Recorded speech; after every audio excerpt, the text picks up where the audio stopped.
Iniciamos a quarta parte desse retiro, que se intitula Contra o Desânimo, a Providência de Deus, Providência Divina. Faremos discursos de considerações teológicas, bíblicas, a respeito da providência divina, algo mais consolador, primeiro para mim mesmo, porque não sei se para os senhores vai ser assim, mas para mim foi muito consolador, muito bom estudar a providência divina.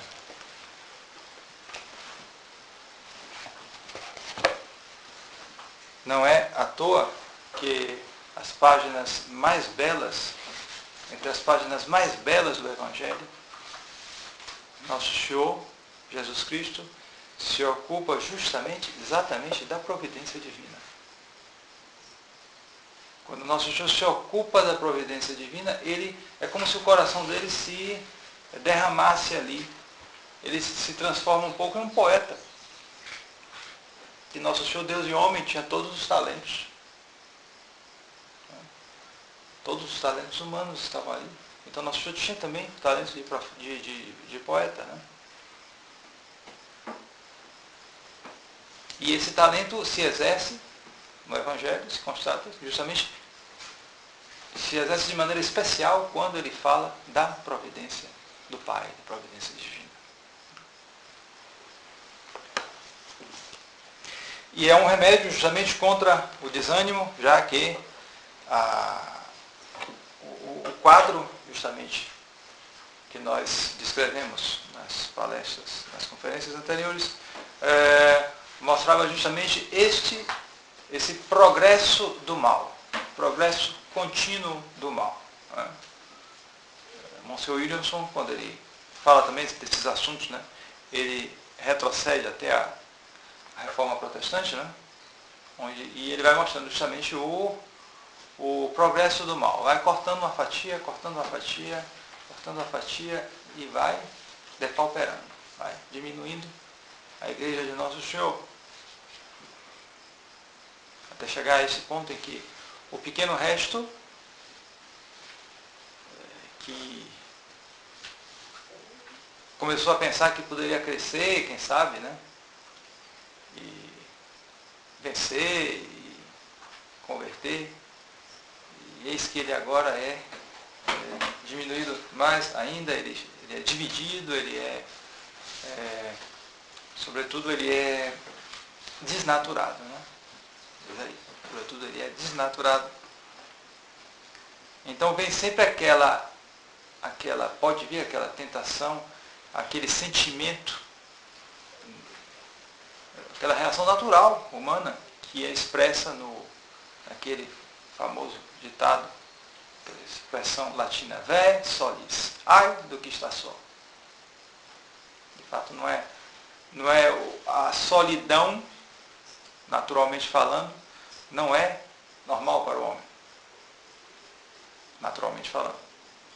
Um ser humano, pela graça de Deus superabundante, ele pode se tornar um eremita, se santificar.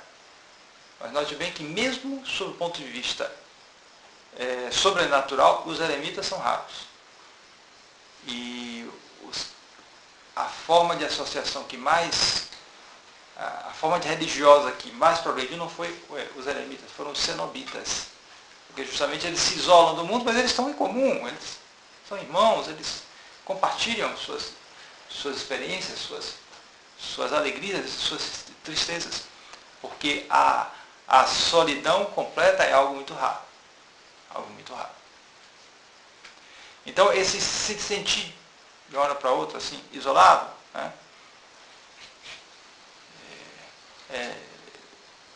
Separado da maioria, que por enquanto, pelo menos, segue o movimento em direção a Roma, né? Realmente pode ser motivo de dificuldade para muitos. Então, é preciso lembrar que tudo isso está dentro de um plano providencial de Deus, e por isso nós vamos tecer algumas considerações a respeito da providência divina. Primeira coisa, a consideração sobre o nome providência. É o método seguido, né, pela teologia escolástica. Primeiro, quid nominis, a respeito do nome, o que significa. Importante, às vezes a gente precisa saber exatamente a etimologia do nome para começar bem a consideração de um assunto. Depois vem o unsit e o quid sit, quer dizer, se existe, depois o que é. Primeiro a gente tem que saber, existe mesmo, primeira coisa. Depois, existe, então o que é? Aí é o quid sit. Então já a consideração do nome é interessante, porque providência vem do verbo providere, verbo latino, né? E que em si mesmo encerra duas coisas. Encerra o prever e o prover. Encerra o prever as necessidades, as precisões, já por antecipação. O previdente, ele prevê já o que vai precisar. Em particular, os meios. Né? Os meios para alcançar um fim. E depois ele provê a isso. Ele procura já, não é só prever na cabeça, mas ele procura tomar as providências justamente para obter esses meios.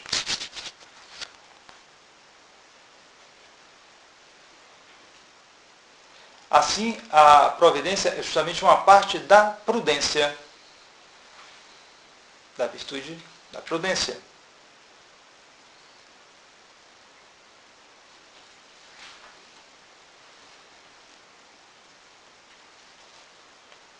É justamente a parte da prudência que olha para o futuro, para a obtenção de um fim, e que ordena, prescreve, como é necessário, os meios para a obter. No homem, é uma virtude da razão prática que supõe a retificação da vontade e da sensibilidade pelas virtudes morais da justiça, da fortaleza e da temperança. Isso para a providência pessoal. Né? Depois, a providência mais elevada ainda do pai de família, que tem que olhar para as necessidades não só dele, mas também dos seus. Não é todo mundo que pode ser pai de família. Hoje em dia é triste, porque já a noção de pai de família já está desaparecida. Porque se estabelece uma pequena democracia na família, porque a mulher tem os mesmos direitos do homem. E às vezes os filhos também. Por incrível que pareça, se chega a um ponto de decadência em que o menino comemora o aniversário dele, então sai na rua, como eu ouvi falar, né, Carlos, assim, sai na rua para ir para o shopping, né, como de costume. E o menino, não, eu não quero ir para esse shopping, eu quero ir para outro shopping. Então eles vão para outro shopping e fazem a vontade do menino, o menino decide. Quer dizer, isso aí, a democracia está chegando a esse ponto. Os meninos, então, quando eu ouço falar isso, toma cuidado para ele não virar um monstrinho, viu? Tá? Porque, mas é impressionante, vão fazendo as coisas, tá? Vão seguindo isso, esse tipo de educação, entre aspas, não sei onde vai parar. Tá? Então, existe essa prudência do pai de família. Preciso que ele seja o chefe.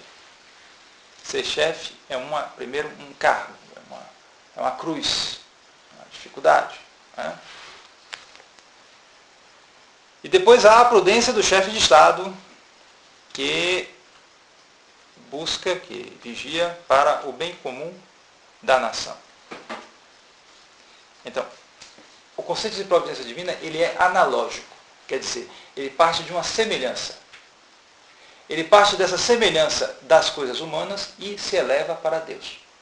Mas como toda analogia claudica, quer dizer, toda analogia ela não corresponde perfeitamente, só em alguns aspectos. Então é preciso que ele seja depurado, esse conceito, das coisas humanas, do que é propriamente humano, e seja elevado a um nível divino. Então a partir daí você percebe, você tem uma certa luz do que é a providência divina em relação a nós.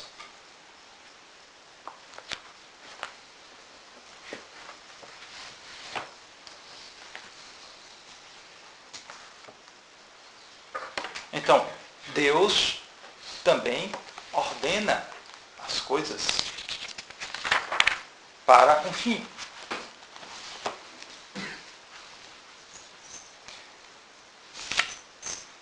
Agora, a diferença é que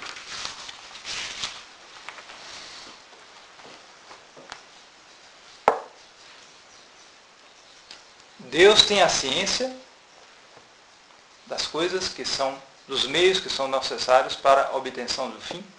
Só que a ciência de Deus, ela é causa das coisas. Aí, no fundo é um mistério, né? E isso é um motivo, pode ser um motivo de meditação para nós.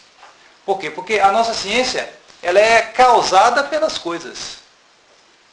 As coisas que os nossos sentidos atingem, né? Nós temos primeiro o conhecimento sensível, né? Como eu expliquei na primeira conferência. Então, essas coisas, os sentidos atingem e a nossa faculdade, o nosso intelecto ativo, abstrai justamente os conceitos. Esses conceitos, o conhecimento desses conceitos supera o conhecimento sensível, sem dúvida. É um conhecimento universal. Ele se adapta a todas as coisas sensíveis. Ele tira o que a coisa é. Mas esse conhecimento é originado dos sentidos e das coisas, em última análise. Então, o nosso conhecimento é causado pelas coisas. Mas o conhecimento de Deus não. Ele é causa das coisas. Assim também, o amor de Deus,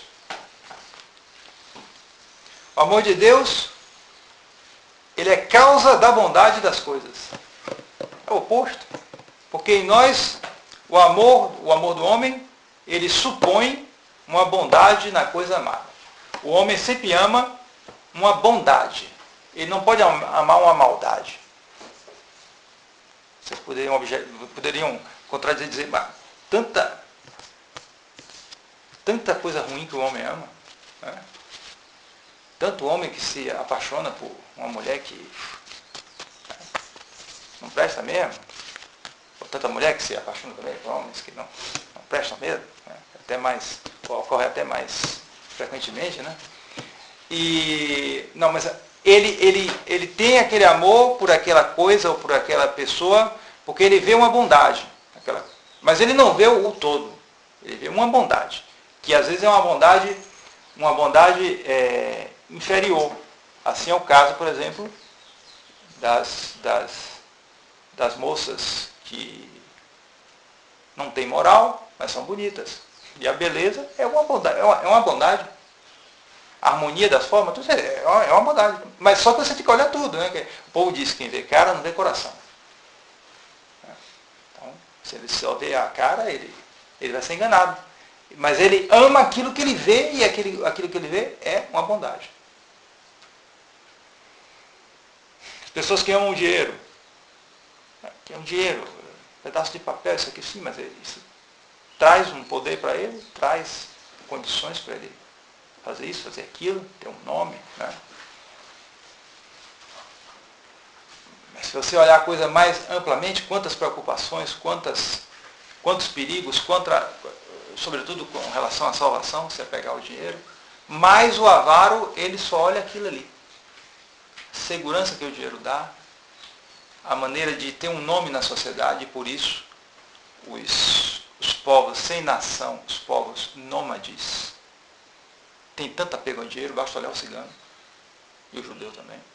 Por quê? Porque se você chega numa sociedade, hoje não, que a sociedade já está moldada por eles, pelos judeus, mas antigamente as sociedades eram mais fechadas e mais distintas. Então você chegava numa cidade, isso, aquilo, então você não tinha nome. Quem era você? Ninguém conhecia você.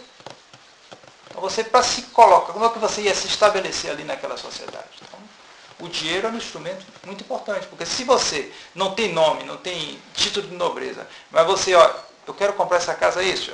Sim, qual é o seu título? Não tem nenhum título, está aqui, ó. Quanto é? Está aqui, quantas barras de ouro aqui, está aqui. É isso aí, tu pressiona qualquer um. Né? Aí você compra uma casa, você já tem nome, você tem uma propriedade. E aqui, não, isso aqui é meu, eu paguei. Eu paguei, não roubei ninguém. Aqui. Então, você tinha um meio de se inserir na sociedade com o dinheiro. Então, era importante para eles. Então, eles amavam aquilo. Amavam profundamente o dinheiro porque estava ali. Se ele não tivesse aqui, não tinha nada. Não tinha nada. Então, o amor do homem supõe uma bondade na coisa amada. Mas o amor de Deus não. O amor de Deus causa de bondade. Então, a ciência de Deus, justamente prevendo esses meios, né, ele vai dispondo as coisas, causando as coisas, de modo que elas vão convergindo para um fim supremo.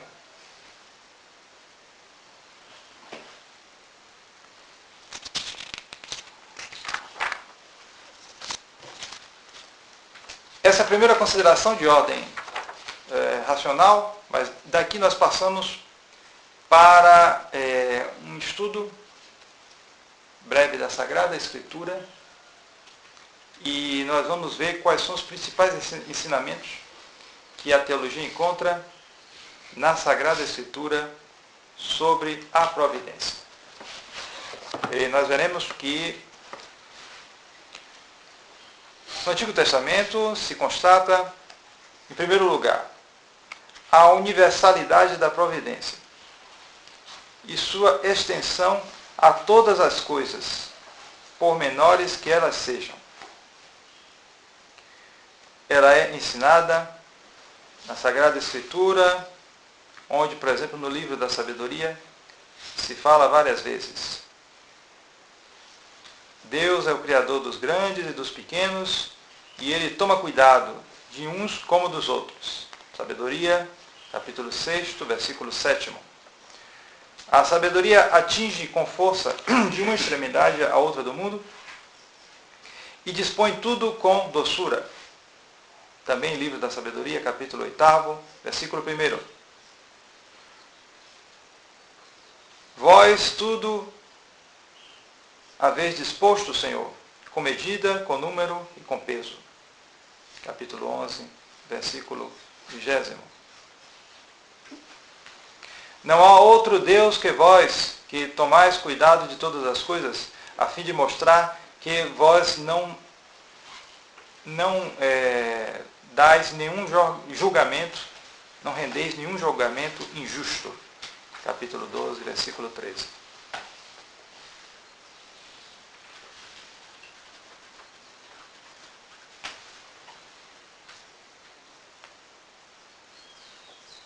Também a mesma afirmação do livro do Antigo Testamento se encontra cada vez que há uma oração. Pois esta é fundada sobre a crença na providência. Reconhece esta providência e coopera a sua ação.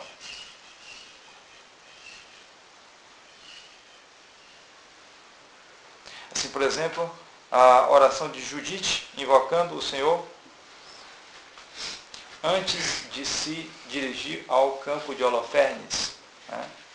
A gente sabe que Judite conseguiu assassinar o general assírio, justamente o general Holofernes, e cortou a cabeça dele. Impressionante a coragem daquela mulher. Mas ela rezou, se preparou para isso, fez penitência. Então, na oração dela, ela diz: assisti-me, Senhor, eu vos peço, meu Deus, socorrais uma viúva. É o Senhor que operou maravilhas nos tempos antigos e que tem desformado o desígnio daquelas coisas que seguiram. E elas foram cumpridas porque o Senhor quis. Todos os vossos caminhos são traçados por antecipação. E vós dispusestes vossos julgamentos por vossa previsão. Assim, eu disse, se encomenda justamente a esse julgamento de Deus, a essa ciência das coisas que justamente produz as coisas. Impressionante, a ciência de Deus produz as coisas, prevê tudo. E como a ciência de Deus é perfeita, como Deus é perfeito, também a providência, e aí é a segunda característica, o segundo ensinamento que se tira do Antigo Testamento, é a infalibilidade da providência a respeito de tudo que acontece. E mesmo a respeito dos nossos atos livres, presentes e futuros. Assim, por exemplo, na oração, no livro de Esther, capítulo 13, a oração de Mardoqueu, que implora o socorro de Deus contra Amã e os inimigos do povo eleito. Senhor, Senhor, Rei Todo-Poderoso, eu vos invoco, pois todas as coisas estão submissas ao vosso poder. Não há ninguém que possa pôr obstáculo à vossa vontade, se vós resolvestes salvar Israel. Ele reza. Ele não sabe se Israel vai ser salvo. Mas ele declara que se Deus resolveu isso, isso acontecerá.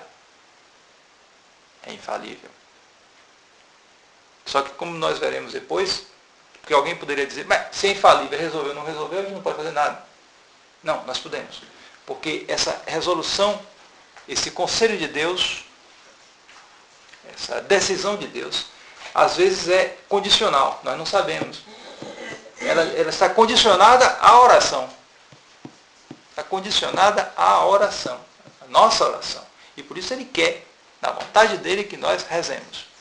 Então, nós não sabemos se ele condicionou, até que ponto ele condicionou. Nós não sabemos, somos criaturas. Mas da nossa parte, Deus nos ordena de rezar, de pedir. E daí nós devemos rezar todo instante. Pedir, pedir, pedir. E isso tem uma importância muito grande para a nossa salvação e mesmo para a salvação dos outros. Porque o último remédio é a oração. E eu costumo dizer isso muito para muita gente por aí cujos parentes andam por aí, daquele jeito, nesse mundo perdido. Não adianta você falar com a pessoa. É bom falar, mas às vezes tem casos que a pessoa já está de tal maneira que não adianta. Naquele momento ali não adianta. Então as pessoas se desesperam. O que vai acontecer? Isso, aquilo outro. O que você não deve desistir nunca a conversão de um ente querido, parente, etc. Mas você deve saber que tudo está dentro do plano de Deus e que esse plano de Deus normalmente exige a nossa oração. Então, nós devemos rezar porque Deus tem seus remédios que nós não sabemos. Às vezes alguém que morre, você olha, mas foi para o inferno. Humanamente falando, foi para o inferno. Mas não, o Senhor pode ter salvo. Que caso famoso da inglesa, no manuscrito do Purgatório, né? Pagã se suicidou jogando de um precipício, parece, no mar. Assim. Aí você olha assim, vai para o inferno. Pagã ainda se suicida. Os suicidas, eles não se pode nem rezar por eles publicamente na missa. Se pode rezar em particular, claro. Mas não se pode, porque a suposição é triste, né? Não é boa, normalmente. Inclusive, os objetos dele até às vezes fazem um exorcismo, tudo, porque o demônio, ele influencia muitas vezes ao suicídio. Pois bem, certamente o demônio influenciou aquela pagã para se jogar naquele precipício. E a alma do purgatório disse, ela se salvou. Ela se salvou porque, não sei, alguém rezou por ela, quem sabe, e nosso Senhor concedeu um ato de contrição perfeita entre o precipício e o mar, e a morte. Ali naquele espaço ela teve um ato de contrição perfeita, ela recebeu a graça, e a gente pode supor, ela foi para o céu direto, porque ela teve um batismo de desejo. Incrível isso, a gente não vai confiar nisso, né? Que isso vai ocorrer toda hora aí, com todo esse povo aí. A suposição certa é que a maioria se perde. Segundo o que a gente pode supor, a maioria se perde. Eles não sabem de nada. São ignorantes. Em todo pecado há um pouco de ignorância, né? Mas a gente não pode supor que, por causa dessa ignorância, a maior parte se salva. Não é correto. Por quê? Porque se fosse assim, o que é que o nosso Senhor faria quando ele, no final do Evangelho de São Mateus, seria diferente? O que é que o nosso Senhor faria? Ele reuniria os apóstolos e disse, olha, tudo que eu ensinei a vocês, não conte para ninguém não. Porque se vocês contarem, eles vão saber, vão pecar e, porque conhecem as coisas, vão para o inferno. Não, então, o que eu estou dizendo a vocês aqui, a doutrina, não conte para ninguém. Porque eles vão ficar na ignorância e vão se salvar. Evidentemente ele não fez isso, todo mundo sabe o que é que ele diz. Quem crê será salvo, quem não crê será condenado. É assim as coisas. E saiam por aí pregando. Portanto, isso pressupõe que a ignorância é algo muito negativo. Porque ele quer esclarecer a ignorância de todo mundo. Portanto, leva à perdição. Leva à perdição. Em princípio, leva à perdição. Agora, em certos casos, pode perdoar, quer dizer, pode a pessoa não percebeu a ignorância invencível e, por causa de desígnios que a gente não sabe, nosso Senhor pode salvar um caso ou outro. É excepcional. Mas, quero dizer, certamente houve oração por essa inglesa que se suicidou. Como houve no caso daquele outro suicida, o cura de Ars, né, do São João Maria Vianney, que era uma pessoa ruim, não tinha fé, e de tal maneira ele acabou se suicidando. Ocorre muito isso, essa gente sem fé, sem nada. E a própria esposa dele, que era católica, não acreditava que ele tivesse se salvado, eles achavam que tinha perdido. Mas ele levava umas flores para Nossa Senhora, quando ela fazia o mês de maio, rezava, ele vinha com as flores fazer esse pequeno ato.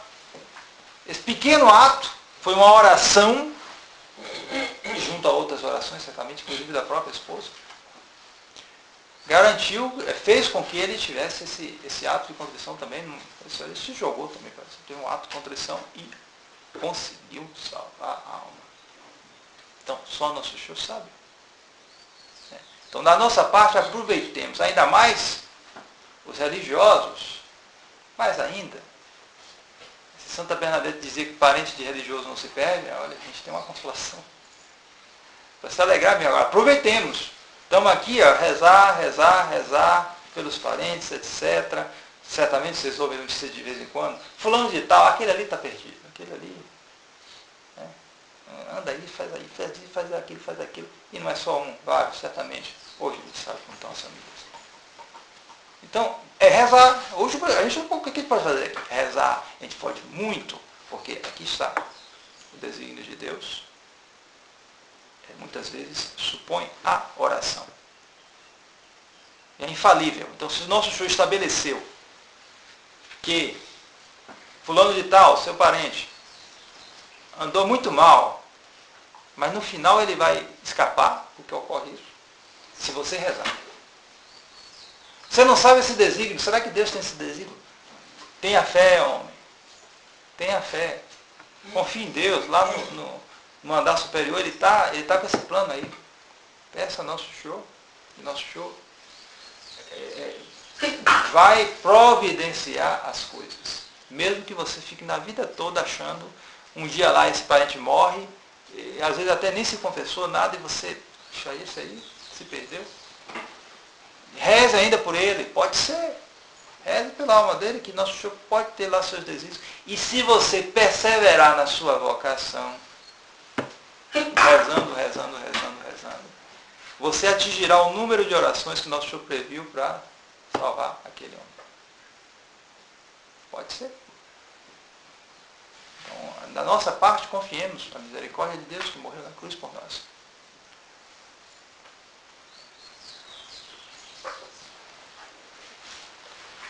Então,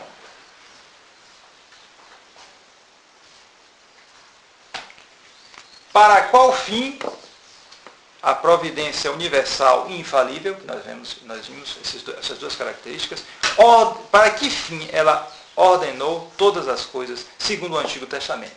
Porque, como sabemos, o Antigo Testamento é imperfeito. É imperfeito em relação ao perfeito, quando comparado ao Novo Testamento.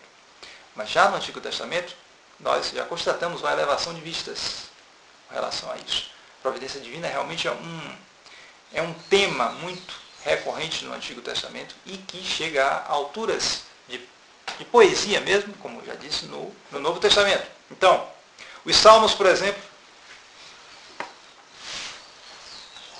ele não nos podem dar ainda toda a luz que nos virá do Evangelho, mas eles dizem muitas vezes que Deus ordena todas as coisas para o bem, para a manifestação de sua bondade, de sua misericórdia e de sua justiça. Que ele não é, de maneira nenhuma, causa do pecado, porque isso, nós veremos depois, é uma dificuldade para a compreensão da providência divina. Deus causa tudo, ordena bem, é o pecado. Então a Escritura diz, não é causa do pecado, mas ele o permite para um maior bem, que é muitas vezes escondido. Esse bem, meditem nisso. Muitas vezes é um bem escondido. O pecado está aí, destruindo. Está aí fazendo os seus estragos. Em todo lugar. Agora entre nós também. Fazendo seu estrago. Nosso Senhor faz isso em vista de um bem. Mas esse bem é escondido. A gente não vê. Aí pronto, o sujeito começa, não estou vendo nada. Aí começa a se queixar, começa a se... Eis aqui o ensinamento da Escritura já no Antigo Testamento, já nos Salmos. Não é? A providência aparece assim como uma virtude divina, sempre unida à justiça e à misericórdia, como no caso do homem virtuoso. A verdadeira prudência não pode jamais ser contrária às virtudes morais da justiça, da fortaleza, da moderação, mas está em conexão com elas. Né? As virtudes, elas são conexas. Não adianta você exercer uma virtude se você vai contra outras. Não adianta você quer exercer a caridade com os pobres, queria ajudar aquele pobrezinho, coitado, está morrendo de fome, ou pelo menos, morrendo de fome hoje é mais rápido, né? Mas está pobre, isso, aquilo, outro. Aí eu vou lá no caixa do banco, eu já sei como é o jeito lá que faz, não sei o que, eu pego uma marreta, quebro, abro, pego o dinheiro, levo e dou para... Você exerceu a virtude e dou tudo para aquele pobre, não fico com nada. Você exerceu a virtude, materialmente a virtude da caridade, mas você formalmente não exerceu nada daquilo. Porque aquela virtude ali que você tentou praticar foi contra a virtude da justiça. Você roubou o dinheiro dos outros. Portanto, nada feito. Você não exerceu virtude de coisa nenhuma. Elas têm que estar conexas. Então, a própria prática da virtude, no ser humano, está ligada a todas essas virtudes. Assim também, analogicamente, a providência divina, ela se identifica também com os outros atributos de Deus. Então, a providência é justa. Nosso Senhor permitiu o mal, é justo. Permitiu aquele mal, ele não é causa do mal, mas ele permitiu em vista de um bem maior.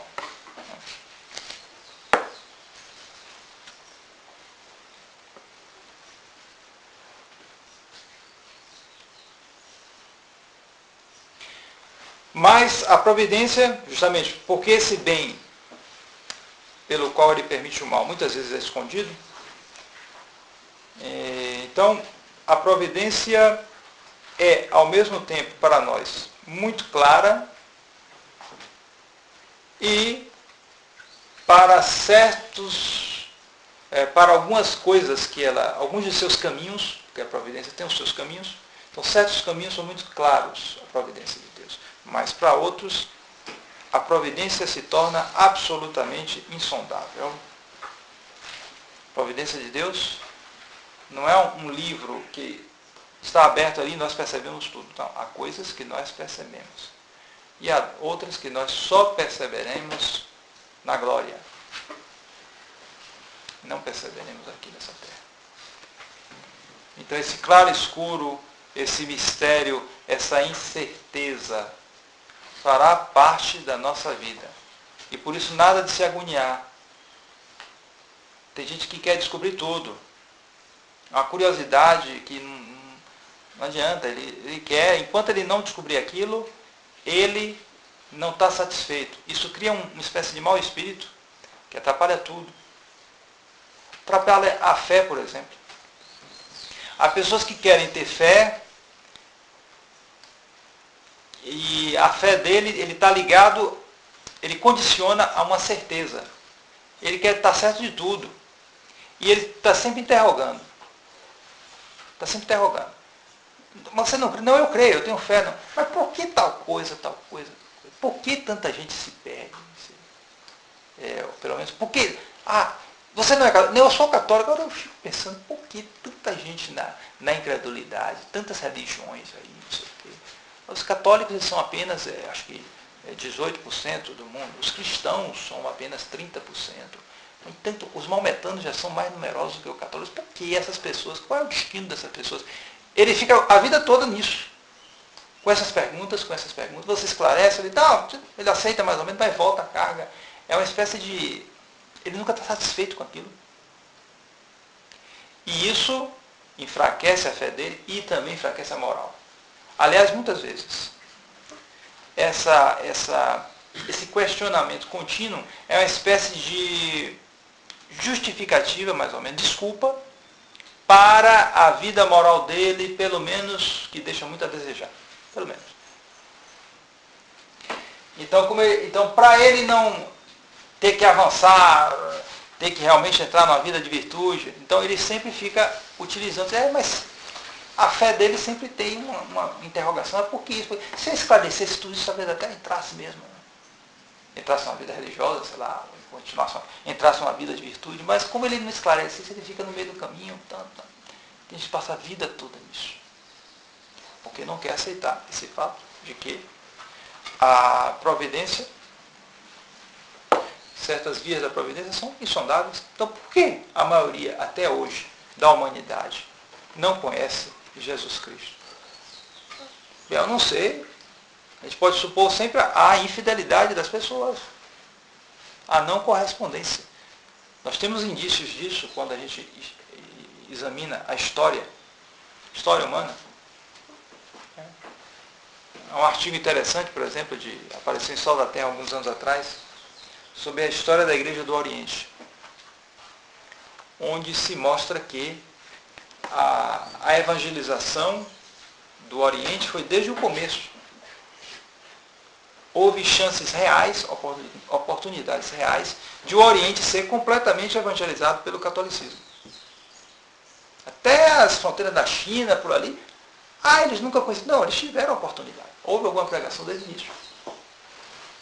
Mas por causa das heresias que havia no Oriente, aquilo enfraqueceu o impulso missionário, complicou e preparou o caminho para o maometismo, e ao mesmo tempo que preparou essa decadência para a invasão do maometismo, também complicou o impulso missionário para o Oriente. Porque parece que era a igreja oriental que, pela própria proximidade geográfica, as conveniências, etc., era a que devia evangelizar o Oriente. Ela foi infiel em grande parte. Se vê até hoje. Mesmo os católicos orientais, os padres se casam. Parece que foi a igreja teve que ceder um pouco ao relaxamento deles, que acabar nisso, estabelecer um modo vivente, já que não é contra o dogma, provavelmente, mas quando uma igreja de padres casados, ela não tem impulso missionário. Claro, não é difícil entender. Você vai se largar daqui para ir para a China e deixar os filhos dele, a esposa dele lá? Se ele levar, é difícil. Porque o missionário é um aventureiro, grande parte. Ele tem que se virar ali. Então, ele vai deixar a família dele ali, como é? Complica. Então, ele vai ficar na casa dele. Ele tem a família dele para cuidar. Então, a igreja se esteriliza, em grande parte. Ele cuida daquilo ali, mas é sempre aquela coisa. O impulso missionário é muito menor. Então, com todas essas complicações, a igreja não avançou para o Oriente. Mas houve uma oportunidade. Então, a gente pode supor. Por que isso? É porque houve uma infidelidade. Houve uma infidelidade. Então, mas quem olha assim, ele vê, não, mas a maioria continua. A maioria não é católica, a maioria não é cristã, e fica com essas interrogações.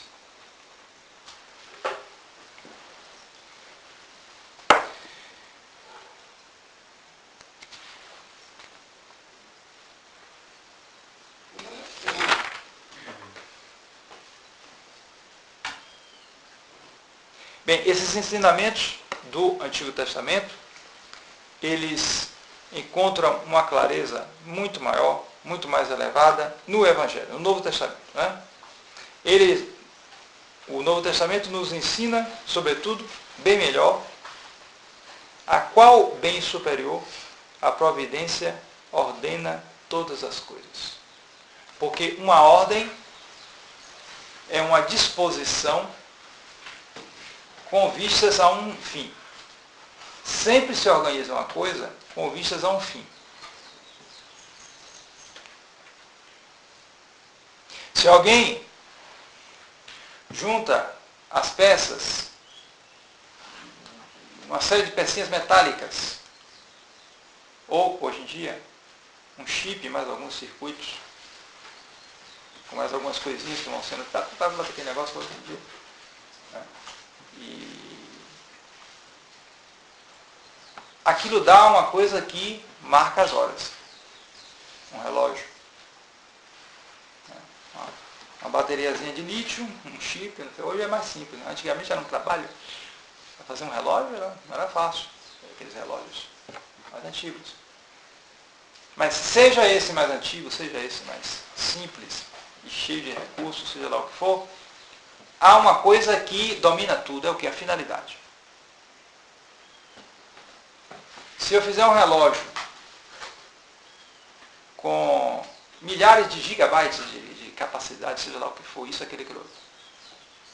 A última tecnologia, empregando grafeno, que agora está sendo pesquisado para fazer coisas maiores ainda, que não sabe o quê. Você utiliza a última tecnologia e faz aquele negócio. Olha que maravilha. Mas quando você põe, você vai... Não marca a hora. Não marca a hora. Então, toda aquela disposição não teve sentido. Por quê? Porque ele não marca a hora. Não presta, você joga no mato. Você vai reclamar com a lógica. Vai.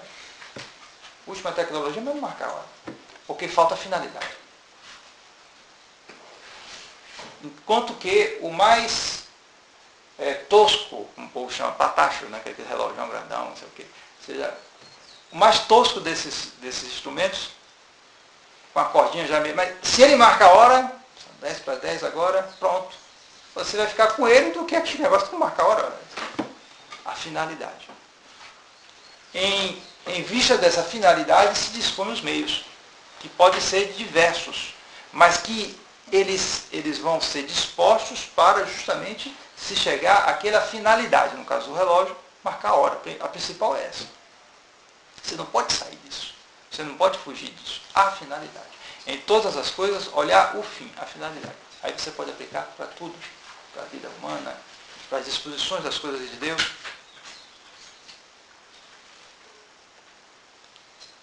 Então, qual esse bem superior que é a providência, para o qual, em vista do qual, a providência ordena todas as coisas? Então, o Novo Testamento nos ensina. Todas as coisas são dispostas para o bem daqueles que amam a Deus.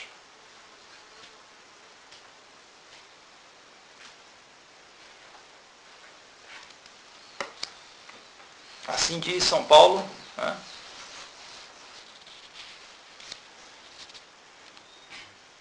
Mas para se chegar a isso antes, justamente o Evangelho reafirma todo o ensinamento da providência do Antigo Testamento, aprofundando os ensinamentos. Né?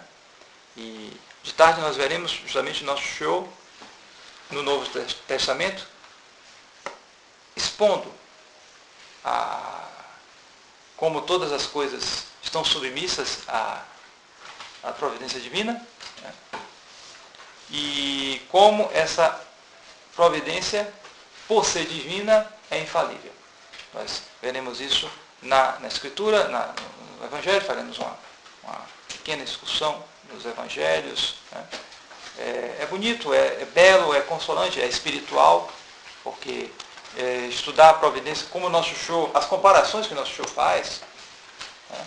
As belas comparações que o nosso show faz para nos assegurar, porque é preciso ter essa segurança profunda em nós, que nada pode abalar, seja o que for o que ocorre, tudo está nas mãos de Deus. Ele nos trata como filhos.